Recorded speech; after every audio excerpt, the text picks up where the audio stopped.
नमस्ते बच्चों। अम्मू and you channel पर आप सबका प्यार भरा स्वागत।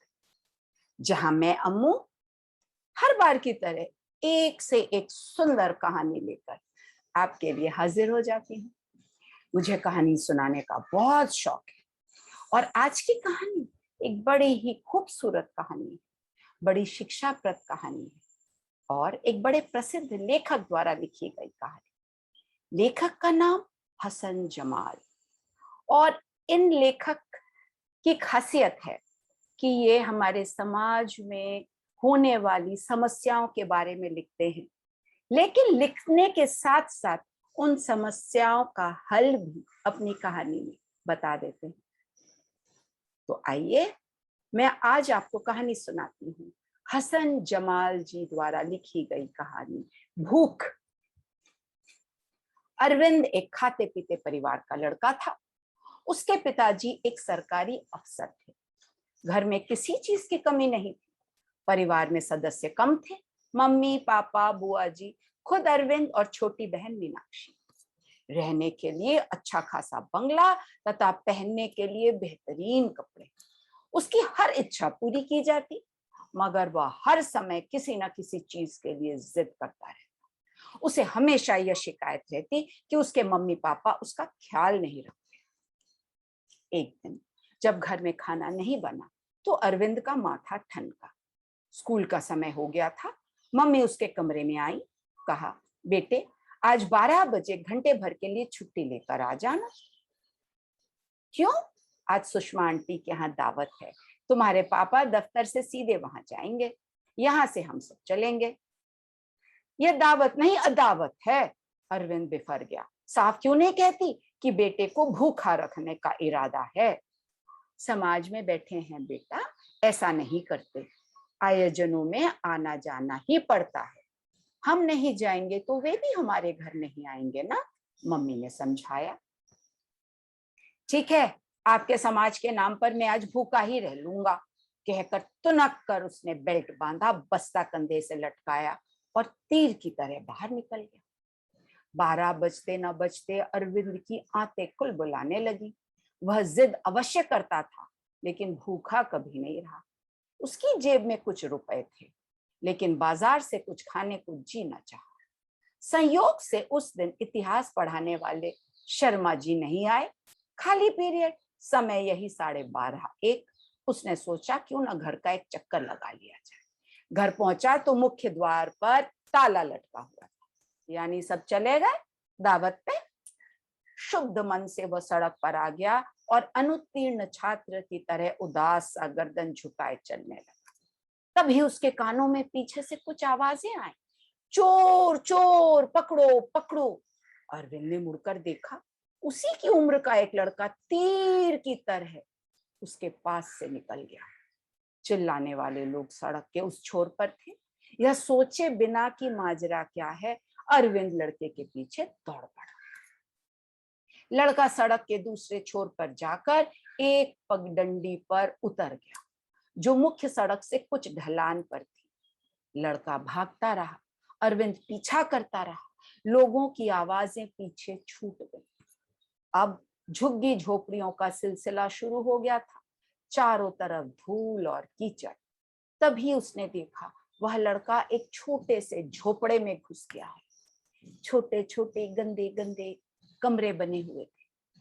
बाहर एक आदमी उकड़ू बैठा खांस रहा था।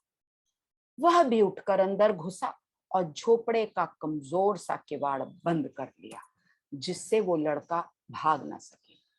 अरविंद बेतहाशा भागता हुआ झोपड़े तक पहुंचा और किवाड़ ढकेलता हुआ अंदर घुस गया। उसने तो उस लड़के को उसी मकान में घुसते देख लिया था।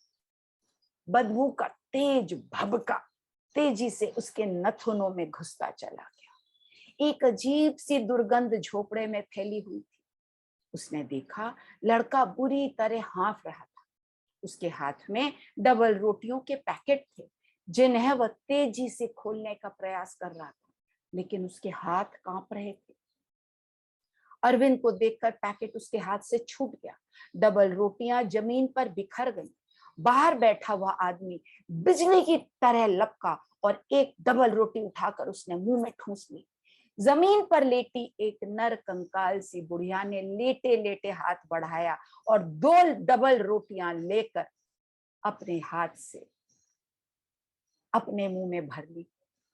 उसके सीने में एक छोटी सी बच्ची बंदरिया की तरह चिपकी हुई थी। एक और 10-12 वर्ष की लड़की जमीन पर झुकी हुई थी, जैसे कूड़े के ढेर पर मुर्गी खाना तलाश कर रही। अरविंद ने यह दृश्य देखा, उसका हृदय पिघल गया। उसे लगा वह इन भूखे नंगे लोगों को देखकर रो पड़ेगा, लेकिन उसने अपने आप को संभाला और लड़के को घुड़कते हुए कहा, चोरी करते हो, शर्म नहीं आती? लड़के ने हाथ जोड़ लिए और गिड़गिड़ाने लगा, मैं चोर नहीं हूं। हम लोग 4 दिन से भूखे हैं। यह बूढ़ा आदमी मेरा बाप है।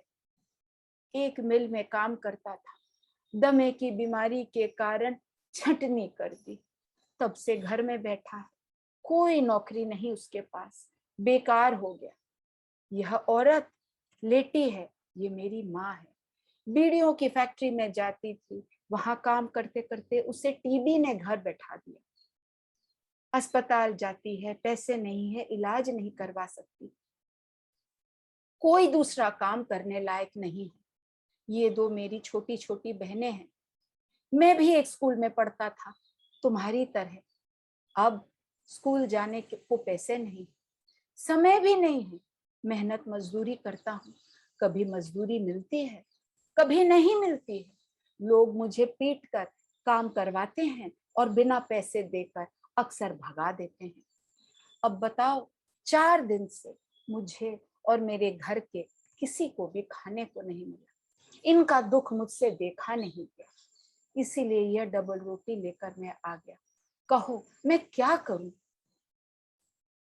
इतने में भागते हुए लोग झोपड़े के बाहर रुके और भीड़ का एक रेला सैलाब की तरह अंदर घुस आया। एक मोटा तगड़ा आदमी चिल्लाया, हाँ यही है ये छोकरा, यही डबल रोटियां लेकर भागा था मेरी दुकान से। मारो मारो इस लड़के को, चोर कहीं का। एक दूसरा चीखा, नहीं नहीं, मारने से काम नहीं चलेगा, पुलिस के हवाले कर दो, जेल में बेंत पड़ेंगे, डंडे पड़ेंगे, अकल ठिकाने आ जाएगी। तीसरे ने गला फाड़ा। अरविंद ने देखा वह लड़का सूखे पत्ते की तरह कांप रहा था और भयभीत सा बार बार अपने माँ बाप बहनों की ओर ताक रहा। अरविंद सारी स्थिति समझ चुका था। वह हाथ उठाते हुए बोला, भाइयों यह सच है कि इसने चोरी की है, लेकिन इसको पुलिस के हवाले मत करिए। क्यों ना करें? क्या तुम इसके मौसेरे भाई हो? मेरी दुकान से डबल रोटी लेकर भागा है। डबल रोटी क्या मुफ्त में मिलती है? बड़े आए इसकी तरफदारी करने वाले, दुकानदार चिल्लाया। अरविंद ने गुस्से से उस व्यक्ति को देखा और फिर मोटे तगड़े व्यक्ति की ओर भी पलटा। कितने की डबल रोटियां थी? मैं उसके तरफ से पैसे देने को तैयार हूं। 4 रुपए 60 पैसे की थी। हैं पैसे? निकाल के रखो हाथ पे, दुकानदार ने क्रोधित आंखों से देखते हुए कहा। 60 पैसे अधिक की बता दिए उसने।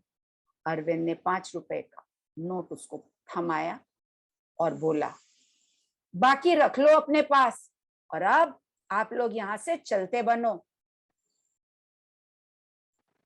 उस आदमी ने 5 का नोट देखा, अरविंद के बदले तेवर देखे और बोले, चलो चलो भाइयों, बड़ा ये दानी आया है, देखेगा खुद ही जब चोर ये लड़का जिसकी तरफदारी कर रहा है इसी का बटुआ लेकर भागेगा। चलो भाइयों चलो, सारा काम पड़ा है, हम लोग चले।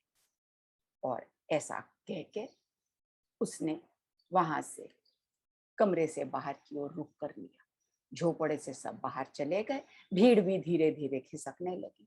उनके जाते ही चोर लड़का अरविंद के पैरों पर गिर गया। तुम बहुत दयालु हो भाई जी, जो मुझे बचा लिया। मैंने कभी चोरी नहीं की, मुझे चोरी करना अच्छा भी नहीं लगता है, लेकिन मेरे पास कोई उपाय नहीं बचा था। बहुत बहुत धन्यवाद भाई जी। अरविंद से तो कोई जवाब देते ना बन पड़ा। उसके सामने खुद अपना व्यवहार घर पे तस्वीर की तरह घूमता रहा।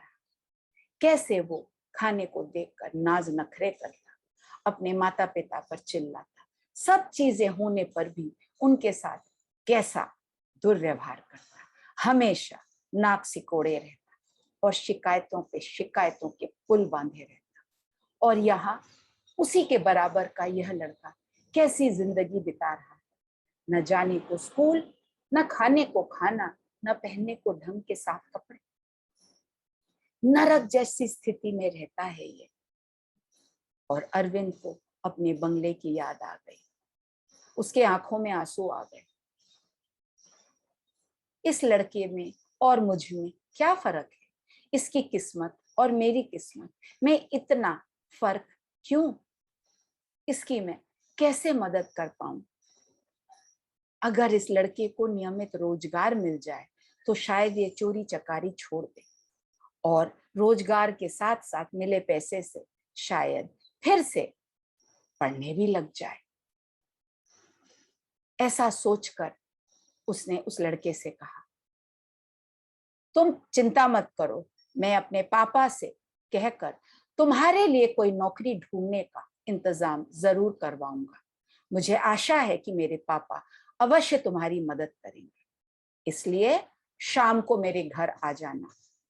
काम के लिए मैं पापा से बात करके रखूंगा, लेकिन वायदा करो आइंदा कभी चोरी नहीं करोगे।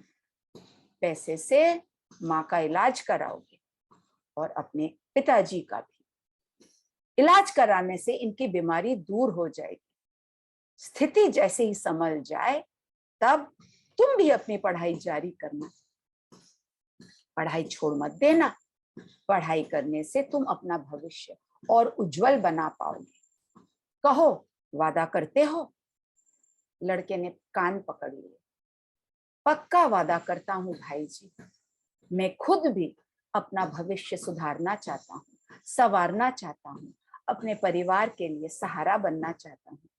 बहुत बहुत धन्यवाद, भगवान आपका भला करे। अरविंद ने उस लड़के को अपने घर का पता बताया और तेजी से बाहर निकल गया। वह भूल ही चुका था कि उसने स्वयं सुबह से कुछ नहीं खाया। उसे अंदर की भूख क्या रहती, बाहर की भूख तो देख ली थी, कितनी भयानक भूख। उसे लगा कि वह तो सैकड़ों हजारों लाखों से अच्छा है और उसने उस क्षण तय किया कि अपने मम्मी पापा को कभी भी परेशान नहीं करेगा। अपने इस हालत के लिए, अपने इस आरामदायक जिंदगी के लिए ईश्वर के प्रति हमेशा कृतज्ञ रहेगा, उनका धन्यवाद देगा और माता पिता के लिए भी हमेशा उनका आभारी रहेगा। फिलहाल तो अपनी गलती मानने के बाद, भूख के भी पहले, दावत के पहले वह यह सोच रहा था कि पापा इसे नौकरी दिला सकेंगे या नहीं। मैं वायदा तो करके आ गया, लेकिन मैं और करता भी क्या। मेरे पापा अवश्य मेरी मदद करेंगे, कहीं ना कहीं से इस लड़के को नौकरी अवश्य दिलाएंगे और इस आशा से वह एक नए अरविंद के रूप में दावत खाने चला गया। अरविंद अब एक बदला हुआ लड़का था। देखा बच्चों, हमें जो ईश्वर देते हैं हम उनकी अहमियत नहीं समझते। हमारे माता पिता हमारा कितना ध्यान रखते हैं, हम उनको परेशान करते हैं। ऐसा नहीं करना चाहिए। अरविंद की तरह अपने माता पिता को परेशान न करके हमेशा उनका आभार मानना चाहिए, उनको प्यार करना चाहिए और अरविंद की तरह जरूरतमंद की मदद भी करनी चाहिए। कितना अच्छा काम किया अरविंद ने, जो उस लड़के को देखा उसकी बड़ी ही दुखदायक स्थिति देखी और उससे जो बन पड़ा उसने मदद की, उसको दिलासा दी। कहानी अच्छी लगी हो तो लाइक शेयर सब्सक्राइब करिए बच्चों। कहानी सुनने के लिए बहुत बहुत धन्यवाद और बेल आइकॉन जरूर प्रेस करना। खुश रहना, अच्छे बने रहना और मेरे आने का फिर से इंतजार करना। नमस्ते बच्चों।